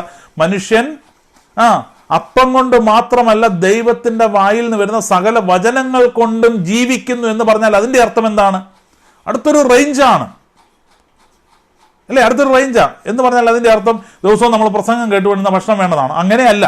ഈ വചനം നമ്മൾ പഠിച്ചത് നമ്മുടെ ഉള്ളിൽ വിശ്വാസമായി പരിണമിച്ച് ഇതിൻ്റെ ഒരു ഹയർ തലത്തിലേക്ക് കയറുമ്പോൾ ലിവിങ് ഇൻ ബ്ലഡ് എന്ന ആശയത്തിലും ലിവിങ് ഇൻ സ്പിരിറ്റ് എന്ന ആശയത്തിലേക്ക് നമ്മൾ കയറി അതിനകത്ത് നമ്മൾ വളരുമ്പോൾ അതിൻ്റെ പൂർത്തീകരണത്തിൽ എന്താണ്? നമ്മൾ സ്പിരിറ്റ് ബീങ്സ് ആയി ചലിക്കുന്ന ഒരു മൊമെന്റ് ഉണ്ട്. ആത്മാവിൽ ചലിക്കുന്ന നിമിഷങ്ങളുണ്ട്. അവിടെ എത്തുമ്പോൾ നമുക്ക് ഭക്ഷണത്തിൻ്റെ ആവശ്യമില്ല. ആമേൻ. അവിടെ എത്തുമ്പോൾ നമുക്ക് ഭക്ഷണത്തിൻ്റെ ആവശ്യമില്ല. അതുകൊണ്ടാണ് ദൈവം ഇതിനെ ഇല്ലാതാക്കും. കാരണം ഭക്ഷണം ഇല്ലാതെ ജീവിക്കാൻ പറ്റുന്ന ഒരു റേഞ്ചിലേക്ക് നമ്മളെ കർത്താവ് കൊണ്ടുവരും എന്നാണ് ഈ വാക്യത്തിൻ്റെ അർത്ഥം. ഹല്ലേലൂയ. സിമ്പിളായിട്ടുള്ള കാര്യങ്ങളൊക്കെ കേട്ട് വിഷമിച്ചിരിക്കുന്നവരൊക്കെ ഉണ്ടെന്ന് എനിക്കറിയാം. അങ്ങനെയുള്ളവരുണ്ടെങ്കിൽ ഈ വാക്യം ഇച്ചിരി കട്ടിയായിട്ടുള്ളതാണ്, പിടിച്ചു. ഈ വാക്യം ഇച്ചിരി വേറൊരു റേഞ്ചിൽ പ്രതിപാദിക്കുന്ന കാര്യമാണ്. അതിൻ്റെ അർത്ഥം അതാണ്, അതിൻ്റെ ഇൻ്റർപ്രിട്ടേഷൻ അതാണ്. അല്ല നമ്മൾ സാധാരണ കേൾക്കുന്ന പോലെ ദൈവം ഭക്ഷണത്തെയും വയറിനെയും എല്ലാം ഇല്ലാതാക്കി നിങ്ങളെ എല്ലാം കൊന്നിട്ട് സ്വർഗത്തിൽ കൊണ്ടുപോകുന്നുള്ള ആശയമല്ല. ഇവിടെ പറഞ്ഞ ആശയം എന്താണ്? നിങ്ങൾ ഭക്ഷണം വേണ്ടുന്ന രക്തത്തിലെ ജീവിതത്തിൻ്റെ അവസ്ഥയിൽ നിന്ന് മാറി ഭക്ഷണം വേണ്ടാത്ത ആത്മാവിൻ്റെ ജീവിത ശൈലിയിലേക്ക്, ലിവിങ് ഇൻ സ്പിരിറ്റ് എന്ന ആ ജീവിത ശൈലിയിലേക്ക്, ഞാൻ മുൻപ് പറഞ്ഞിട്ടില്ലേ, യാത്ര ചെയ്യുവാൻ വാഹനം വേണ്ടാത്ത അല്ലേ, ജീവൻ നിലനിർത്തുവാൻ ഭക്ഷണം വേണ്ടാത്ത ആ ഒരവസ്ഥയുണ്ട്. അത് ഹയർ റലമാണ്. ആഗ്രഹിക്കുന്ന സ്ഥലത്ത് ആഗ്രഹിക്കുന്ന സമയത്ത് നിങ്ങൾക്ക് ചെല്ലാൻ പറ്റും. ടൈം നിങ്ങളുടെ മുമ്പിൽ വിഷയമാകത്തില്ല. സമയത്തിൻ്റെ മേൽ നിങ്ങൾ വാഴ്ച പുലർത്തും. ആ ഒരവസ്ഥയിലുള്ള ജീവിത ശൈലിയെക്കുറിച്ചാണ് ഇവിടെ പറയുന്നത്. ഭോജ്യങ്ങൾ വയറ്റിനും വയറ് ഭോജ്യങ്ങൾക്കുള്ളത്, എന്നാൽ ദൈവം അതിനെ ഇല്ലായ്മയാക്കും. ശരീരമോ ദുർനടപ്പിനല്ല, കർത്താവിനത്ര, കർത്താവ് ശരീരത്തിനും. എന്നാൽ ദൈവം കർത്താവിനെ ഉയർപ്പിച്ചതുപോലെ നമ്മെയും തൻ്റെ ശക്തിയാൽ ഉയർപ്പിക്കും. നിങ്ങളുടെ ശരീരങ്ങൾ ക്രിസ്തുവിൻ്റെ അവയവങ്ങളാവുന്നു എന്ന് അറിയുന്നില്ലയോ? ക്രിസ്തുവിൻ്റെ അവയവങ്ങളെ ഞാനെടുത്ത് വേശ്യയുടെ അവയവങ്ങളാക്കാമോ? ഒരു നാളും ഇതിനെക്കുറിച്ചൊക്കെ നമ്മൾ കഴിഞ്ഞ അധ്യായത്തിൽ പ്രതിപാദിച്ചതാണ്. അതുകൊണ്ട് അതിനെക്കുറിച്ച് ഞാൻ കൂടുതലായി പോകുന്നില്ല. വേശ്യയോട് പറ്റിച്ചേരുന്നവനോളുമായി ഏക ശരീരമാവുന്നു എന്ന് നിങ്ങൾ അറിയുന്നില്ല? ഇരുവരും ഒരു ദേഹമായി തീരുമെന്നുണ്ടല്ലോ. കർത്താവിനോട് പറ്റിച്ചേരുന്നവനോ അവനുമായി ഏക ആത്മാവാകുന്നു. അപ്പം വേശ്യയോട് പറ്റിച്ചേരുന്നവൻ അവളുമായി ഏക ആത്മാവാകും. എന്നാൽ കർത്താവിനോട് പറ്റിച്ചേരുന്നവനോ അവനുമായി ഏക ആത്മാവാകും. ആമേൻ. അതാണ് നമ്മുടെ പ്രധാനപ്പെട്ട ക്രിസ്തീയ ജീവിതത്തിൻ്റെ ആണിക്കല്ലതാണ്. യേശുവിനോട് പറ്റിച്ചേരുന്നവൻ അവനുമായി ഏകയാത്മാവാകും. അങ്ങനെയാണെങ്കിൽ ഞാൻ ചോദിക്കുന്നത്, യേശുവിനെ ലോകത്തിൽ ജീവിച്ചപ്പോൾ എന്തൊക്കെ ചെയ്യുവാൻ സാധിച്ചോ അതൊക്കെ നിങ്ങൾക്ക് ചെയ്യുവാൻ പറ്റുന്ന ആ ഒരു അവസ്ഥയുണ്ട്, ആ ഒരു തലമുണ്ട്. യേശുവിനെ മലയുടെ മുകളിൽ തള്ളിയിടുവാൻ ഭാവിച്ചപ്പോൾ അവൻ പെട്ടെന്ന് അവരുടെ കാഴ്ചയ്ക്ക് മറഞ്ഞു. അവർ നോക്കിയപ്പോൾ അവൻ താഴ്വരയിൽ കൂടെ നടന്നു പോകുന്നുണ്ട്. സ്പ്ലിറ്റ് ഓഫ് സെക്കൻഡിൽ യേശു അവരുടെ കാഴ്ചയ്ക്ക് മറഞ്ഞു. നോക്കിയപ്പോൾ താഴ്വരയിൽ കൂടെ നടന്നു പോകുന്നുണ്ട്. ഇതുപോലെ നിങ്ങളെ ഉപദ്രവിക്കുവാൻ ആരെങ്കിലും ഭാവിച്ചാൽ, സുവിശേഷവുമായി നിൽക്കുമ്പോൾ അല്ലെങ്കിൽ മറ്റു കാര്യങ്ങളുമായി നിൽക്കുമ്പോൾ നിങ്ങളെ ഉപദ്രവിക്കുവാൻ ആരെങ്കിലും ഭാവിച്ചാൽ സ്പ്ലിറ്റ് ഓഫ് സെക്കൻഡിൽ നിങ്ങൾക്ക് അവരുടെ കണ്ണിൽ നിന്ന് മറയുവാൻ പറ്റും. അവർക്ക് നിങ്ങളെ ഉപദ്രവിക്കാൻ കഴിയാത്തൊരു മേഖലയിലേക്ക് നിങ്ങൾ വളർത്തപ്പെടും. അതാണ് പറഞ്ഞിരിക്കുന്നത്, കർത്താവിനോട് പറ്റിച്ചേരുന്നവൻ അവനുമായി ഏകയാത്മാവാകുന്നു. അപ്പൊ യേശുവുമായി ഏകയാത്മാവാകുക എന്ന് പറഞ്ഞാൽ അതിന്റെ അർത്ഥം എന്താ? യേശുവിൻ്റെ ഉള്ളിലെ ആത്മാവിൻ്റെ ചലനത്തിൽ എന്തൊക്കെ യേശുവിന് ചെയ്യാൻ സാധിച്ചോ ആ ഒരു തലത്തിലേക്ക് നിങ്ങളും ആ ഏകാത്മാവിൽ വളർന്നു കഴിയുമ്പോൾ ആ ഒരു തലത്തിലേക്ക് നിങ്ങളും വളർന്നു കഴിഞ്ഞു എന്നാണ്. അല്ലെങ്കിൽ യേശുവിന് എന്തൊക്കെ ചെയ്യാൻ സാധിച്ചോ അതൊക്കെ നിങ്ങൾക്കും ചെയ്യാൻ സാധിച്ചു എന്നാണ് അതിൻ്റെ അർത്ഥം. ഹല്ലേലൂയ. ദുർനടപ്പ് വിട്ടോടുവിൻ. മനുഷ്യൻ ചെയ്യുന്ന ഏത് പാവവും ശരീരത്തിന് പുറത്താകും. ദുർനടപ്പുകാരനോ സ്വന്തം ശരീരത്തിന് വിരോധമായി പാപം ചെയ്യുന്നു. ദൈവത്തിന്റെ ദാനമായി നിങ്ങളിൽ ഇരിക്കുന്ന പരിശുദ്ധാത്മാവിന്റെ മന്ദിരമാകുന്നു നിങ്ങളുടെ ശരീരമെന്നും നിങ്ങളെ വിലയ്ക്ക് വാങ്ങിയിരിക്കാൻ നിങ്ങൾ താന്താങ്ങൾക്കുള്ളവരല്ലേ എന്നും അറിയുന്നില്ലയോ? ആകയാൽ നിങ്ങൾ ശരീരം കൊണ്ട് ദൈവത്തെ മഹത്വപ്പെടുത്തുകയും ദൈവത്തിൻ്റെ ദാനമായി നിങ്ങളിലിരിക്കുന്ന പരിശുദ്ധാത്മാവിൻ്റെ മന്ദിരമാകുന്നു നിങ്ങളുടെ ശരീരം എന്നും നിങ്ങളെ വിലയ്ക്ക് വാങ്ങിയിരിക്കാൻ നിങ്ങൾ താന്താങ്ങൾക്കുള്ളവരല്ല എന്നും അറിയുന്നില്ലയോ? ഹല്ലേലൂയ. നിങ്ങളെ കർത്താവ് വിലക്കെടുത്തിരിക്കുകയാണ്. അതുകൊണ്ട് നിങ്ങൾ തങ്ങൾക്കുള്ളവരല്ല, അതിനുമപ്പുറം ദൈവത്തിനുള്ളവരാണെന്നുള്ള ബോധ്യത്തിൽ നിങ്ങളുടെ ശരീരം കൊണ്ട് പോലും നിങ്ങൾ ദൈവത്തെ മഹത്വപ്പെടുത്തുന്നവരാണ്. എങ്ങനെയാണ് ശരീരം കൊണ്ട് ദൈവത്തെ മഹത്വപ്പെടുത്തുന്നത്? റോഡിൽ പോയി നിങ്ങനെ തുള്ളിച്ചാടുക, അല്ലെങ്കിൽ 4 പരസ്യയോഗം നടത്തിയിട്ടാണോ? അല്ല. ശരീരം കൊണ്ട് ദൈവത്തെ മഹത്വപ്പെടുത്തുക എന്ന് പറയുമ്പോൾ നമുക്ക് ലഭിച്ചിരിക്കുന്ന അനീതീകരണം, ശുദ്ധീകരണം എന്ന അവസ്ഥയിൽ നിന്നും പിന്നെയും വളർന്ന് ഒരു സൂപ്പർ നാച്ചുറൽ റലത്തിലേക്ക് നിങ്ങളുടെ ശരീരത്തെ കൊണ്ടുപോകുമ്പോൾ അത് നിങ്ങൾക്ക് ദൈവത്തിന്, ദൈവരാജ്യത്തിന്, അല്ലെങ്കിൽ ദൈവത്തിന് ലോകത്തിൻ്റെ മുൻപിൽ അതൊരു മഹത്വമുളവാകും. ഞാൻ വളരെ സിമ്പിളായി പറയാം. ലോകം മുഴുവൻ ഇപ്പോൾ കൊറോണ എന്ന് പറയുന്ന മഹാവ്യാധി പടർന്നു പിടിച്ചിരിക്കുകയാണല്ലോ. ലോകത്തിൻ്റെ മധ്യത്തിൽ നിങ്ങൾ നിൽക്കുമ്പോൾ നിങ്ങളുടെ ശരീരത്തിൽ മാത്രം ഈ രോഗം തൊടാതെ ഈ രോഗത്തിൻ്റെ ഇടയിൽ കിടന്ന് നിങ്ങൾ കളിച്ചാലും, ഈ രോഗത്തിൻ്റെ ഇടയിൽ കിടന്ന് നിങ്ങൾ ഇടപെട്ടാലും ഈ രോഗത്തിന് നിങ്ങളെ മാത്രം തൊടാൻ പറ്റാതിരിക്കുന്നൊരവസ്ഥയുണ്ടെങ്കിൽ ആ അവസ്ഥ ശരീരം കൊണ്ട് ദൈവത്തെ മഹത്വപ്പെടുത്തലാണ്. ആ അവസ്ഥയെന്ന് പറയുന്നത് നിങ്ങളുടെ ശരീരത്തെ നോക്കി മറ്റുള്ളവർ പറയും, ഇവൻ ദൈവവുമായി പറ്റിച്ചേർന്ന് ഏകാത്മാവായിരിക്കുന്നത് കൊണ്ട് ഇവൻ്റെ ശരീരത്തെ തൊടാൻ മറ്റു ഒരു മനുഷ്യന് സാധിക്കുന്നില്ല എന്ന് പറയുന്ന അവസ്ഥ വന്നാൽ അവിടെ എന്താ സംഭവിക്കുക? നിങ്ങൾ ശരീരം കൊണ്ട് ദൈവത്തെ മഹത്വപ്പെടുത്തുകയാണ്. ഹല്ലേലൂയ. പ്രിയമുള്ളവരെ, ഞാൻ കൺക്ലൂഡ് ചെയ്യുകയാണ്. നിങ്ങളുടെ ശരീരം കൊണ്ട് ദൈവത്തെ മഹത്വപ്പെടുത്തുന്നവരായി, നിങ്ങളുടെ ജീവിതത്തിൽ ദൈവരാജ്യത്തിൻ്റെ ശക്തിയെ വെളിപ്പെടുത്തുന്നവരായി നിങ്ങൾക്ക് എന്ന് മുൻപോട്ട് പോകാൻ കഴിയുന്നുവോ അന്ന് മാത്രമേ നിങ്ങൾ ആ ജയത്തിൻ്റെ അനുഭവം, നന്മയുടെ അനുഭവം നിങ്ങളുടെ ജീവിതത്തിൽ ഉണ്ടാകുകയുള്ളൂ എന്ന് നിങ്ങൾ മനസ്സിലാക്കണം. ദൈവം നമ്മെ നീതീകരിച്ചിരിക്കുന്ന ബോധ്യം ഉണ്ടാകണം. അവനുമായി നമ്മൾ സമാധാനത്തിലെത്തിയിരിക്കുന്ന ബോധ്യം ഉണ്ടാകണം. തുടർന്ന് എന്താണ് ഉണ്ടാകേണ്ടത്? അടുത്തെന്താണ് ഉണ്ടാകേണ്ടത്? ആ സമാധാനത്തിൽ നമ്മൾ എത്തിയിരിക്കുന്നു എന്ന ആ ബോധ്യത്തിൽ നമ്മൾ വളർന്നാൽ ആ നന്മകൾ മുഴുവൻ നമ്മുടെ ജീവിതത്തിൽ അനുഭവമായി മാറും, അവകാശമായി മാറും. കർത്താവ് എല്ലാവരെയും സഹായിക്കട്ടെ. ഒരു വാക്യം നിങ്ങൾക്ക് വേണ്ടി പ്രാർത്ഥിക്കാം. പിതാവേ, യേശുവിൻ നാമത്തിൽ ഈ ജനത്തിന് വേണ്ടി ഞാൻ പ്രാർത്ഥിക്കുന്നു. കർത്താവിൻ്റെ കരുണ അസാധാരണമാം വിധം ഈ ജനത്തിന് മേൽ വെളിപ്പെട്ടിരിക്കുകൊണ്ട് സ്തോത്രം. കർത്താവിൻ്റെ നന്മകളിൽ വഴി നടത്തുന്നത് കൊണ്ട് സ്തോത്രം. പിന്നെയും തൻ്റെ കരുണയിൽ ഇവരെ സൂക്ഷിക്കുന്നത് കൊണ്ട് സ്തോത്രം. അങ്ങയുടെ കരുണയിൽ ഇവരെ സൂക്ഷിക്കുന്നത് കൊണ്ട് സ്തോത്രം. ഷബാല കന്ദനാബരാധി യേശുവിന് അധികാരമുള്ള നാമത്തിൽ വലത്തെ സൈഡ് ബലഹീനമായിരിക്കുന്നു. ഒരു വ്യക്തിയുടെ വലത്തെ സൈഡ് ബലഹീനമായിരിക്കുന്ന നിലയിൽ അങ്ങനെ ഒരു വ്യക്തിയെ ഞാൻ കാണുന്നു. യേശുവിൻ നാമത്തിൽ ഇപ്പോൾ സൗഖ്യമാകുവാൻ കൽപ്പിക്കുന്നു. കർത്താവിനെ കാണിക്കുന്ന ഒരു റെഡ് വസ്ത്രം ധരിച്ചുകൊണ്ടാണ് ആ വ്യക്തി ഇരിക്കുന്നത്. ഒരു ചുവന്ന വസ്ത്രം ധരിച്ചുകൊണ്ടാണ് ആ വ്യക്തി ഇരിക്കുന്നത്. നിങ്ങളുടെ വലത്തെ സൈഡ് ബലഹീനമാണ്. ബലക്കുറവ് ഫീൽ ചെയ്യുന്ന ഈ കഴിഞ്ഞ ദിവസങ്ങളായിട്ട് യേശുവിൻ നാമത്തിൽ സൗഖ്യമാകുവാൻ കൽപ്പിക്കുന്നു. Let it be healed in the name of Jesus. ഈ പ്രയർ കഴിഞ്ഞ് എഴുന്നേൽക്കുമ്പോൾ കുതിച്ച് ചാടി എഴുന്നേൽക്കുന്ന, തുള്ളിച്ചാടി നടക്കുന്ന ഒരു അനുഭവം നിങ്ങളുടെ ലൈഫിൽ ഉണ്ടാകാൻ പോകും. കർത്താവിനോട് അങ്ങനെ പറയുന്നു. ഇതൊരു വലിയ സൗഖ്യത്തിൻ്റെ അനുഭവം നിങ്ങളുടെ ജീവിതത്തിൽ കർത്താവ് തരാൻ പോവുകയാണ്. യേശുവിൻ നാമത്തിൽ ഞാൻ ബ്ലസ് ചെയ്യുന്നു. വിവാഹ ജീവിതത്തിലെ ബന്ധത്തിൽ അസ്വാരസ്യങ്ങളുണ്ടായി കുടുംബജീവിതം തകർച്ചയുടെ വക്കിൽ നിൽക്കുന്ന ആരോ ഒരാളെന്നെ കാണുന്നു. എന്നെ കർത്താവ് കാണിക്കുന്നത് നിങ്ങളുടെ വിരലിലിട്ടിരിക്കുന്ന മോതിരം ഇങ്ങനെ ഊരിപ്പോകാവുന്ന നിലയിൽ കിടക്കുന്നതായിട്ടാണ് കർത്താവിനെ കാണിക്കുന്നത്. വിവാഹമോതിരം ഊരിപ്പോകാവുന്ന നിലയിൽ കിടക്കുന്ന ഒരു വ്യക്തിയെ കർത്താവിനെ കാണിക്കുന്നു. യേശുവിൻ നാമത്തിൽ ആ ബന്ധത്തെ ഞാൻ റെസ്റ്റോർ ചെയ്യുകയാണ്. ഷുഡാറ കമ്പലാറിഗാധന. ഒരു നീല പോലത്തെ വസ്ത്രം ധരിച്ചുകൊണ്ടാണ് ആ വ്യക്തി ഇപ്പം എന്നെ കേൾക്കുന്നത്.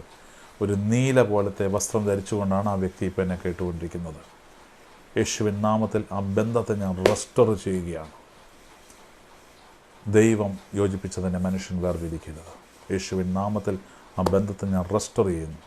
പിതാവേ, യേശുവിൻ നാമത്തിൽ ഈ ജനത്തെ ഞാൻ അനുഗ്രഹിച്ച് പ്രാർത്ഥിക്കുന്നു. ഇവർ അനേകർക്ക് ഒരു അനുഗ്രഹമായി തീരട്ടെ, അനേകർക്ക് ഇവരൊരു ആശ്വാസമായി തീരട്ടെ, ഒരു ആശീർവാദമായി തീരട്ടെ, അനേകർക്ക് ഇവരൊരു അഭയകേന്ദ്രമായി തീരട്ടെ. ദാവീദ് ഗുഹയിൽ താമസിച്ചപ്പോഴും അവൻ്റെ അടുക്കലേക്ക് രോഗികൾ, കടബാധ്യതയുള്ളവർ, വിവിധ പ്രശ്നങ്ങളിൽ അകപ്പെട്ടവരൊക്കെ ഓടി വന്നതുപോലെ മറ്റുള്ളവർക്ക് ഓടിയെത്താൻ പറ്റുന്ന ഒരാശ്വാസ കേന്ദ്രമായി ഇവർ മാറട്ടെ. ദൈവത്തിൻ്റെ ആത്മാവിനോട് പറയുന്നു, ചിലരെ ആ നിലയിലേക്ക് കർത്താവ് മാറ്റാൻ പോവുകയാണ്. ആ നിലയിലേക്ക് ചില കർത്താവ് മാറ്റാൻ പോവുകയാണ്. യേശുവിൻ നാമത്തിൽ കർത്താവെ, ഞാൻ ഈ ജനത്തെ ബ്ലസ് ചെയ്ത് പ്രാർത്ഥിക്കുന്നു. കർത്താവ് കാണിച്ച 2 വിഷയങ്ങൾ, ഒന്ന് വലത്തെ സൈഡ് ബലഹീനമായിരിക്കുന്ന ആ വ്യക്തി സൗഖ്യമായി, വിവാഹ ജീവിതം തകർച്ചയിൽ നിൽക്കുന്ന ആ ബന്ധം റെസ്റ്റോർ ചെയ്യപ്പെടുന്നു. നിങ്ങൾ എഴുതി വെച്ചോ. ദൈവത്തിൻ്റെ ആത്മാവ് ഇടപെട്ടത് ഒന്നും പാഴായിപ്പോയിട്ടില്ല. യേശുവിൻ നാമത്തിൽ ഈ വാഗ്ദത്തത്തെ ഇവരുടെ മേൽ അവകാശമായി ഞാൻ ഇടുന്നു. കർത്താവ് അങ്ങനെ ഇവരുടെ മേൽ നിറവേറ്റുന്നത് കൊണ്ട് സ്തോത്രം. പ്രാർത്ഥിച്ച് ഈ ജനത്തെ ഞാൻ അനുഗ്രഹിക്കുന്ന കർത്താവേ, വലിയ നന്മകളിലേക്ക് കർത്താവ് പിന്നെ ഇവരെ വഴി നടത്തണമേ. In Jesus name we pray. Amen, amen, amen. കർത്താവ് എല്ലാവരെയും ധാരാളമായി അനുഗ്രഹിക്കട്ടെ. അടുത്ത ആഴ്ച വീണ്ടും കാണുന്നത് വരെ സർവശക്തൻ തൻ്റെ ചിറകിൻ നിഴലിൽ നിങ്ങളെ മറയ്ക്കട്ടെ. Stay blessed in the name of Lord Jesus Almighty. Amen, amen, amen.